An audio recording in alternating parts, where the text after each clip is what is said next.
Hello, and welcome to Spotlight, the podcast focused on public policy and the political process. Spotlight is brought to you by the University of Glasgow Centre for Public Policy. I'm Professor Nicola McEwen, Director of the Centre.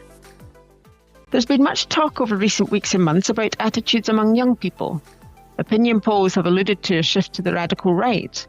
The Netflix drama Adolescence has prompted concerns at the highest levels of government about the influence of social media and toxic masculinity among boys and young men, with potentially frightening harms for women and girls. A lot of that talk has been conducted by adults and rarely gets below the surface. Today we'll be digging a bit deeper. Our colleagues and friends at the John Smith Centre have been working with young people for many years and have just released their centre's first youth poll, with fascinating insights into what young people really think and believe, and their hopes and fears for the future.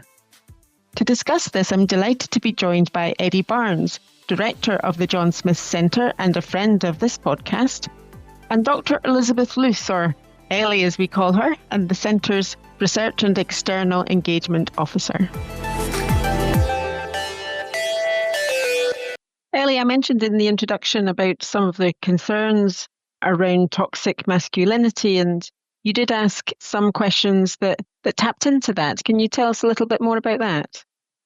Absolutely. So we asked young people around one question around if they thought feminism had done more harm than good in society. And actually that finding surprised me a little bit as well. So we got 42% agreeing to that statement that feminism has done more harm than good, and 45% saying disagreeing to that. So actually quite balanced, which I didn't expect, to be honest. And equally, we asked around if young people thought toxic masculinity is a problem in the UK today. And an overwhelming amount of people said yes to that. So 67% agreed that toxic masculinity is an issue with young men in the UK today.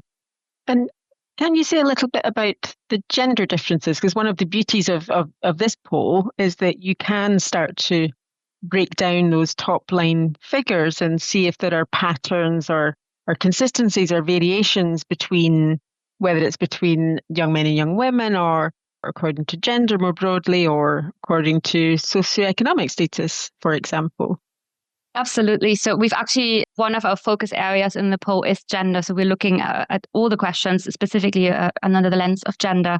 And with these questions, as you might expect, there's a bit of a difference in how men and women answered.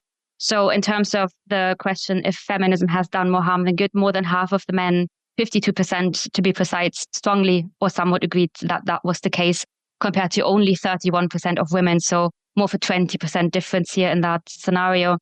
And for toxic masculinity, 74% of women agreed that it's becoming more of a problem among young men, and 61% of men. So men also here in the majority, but women a little bit more.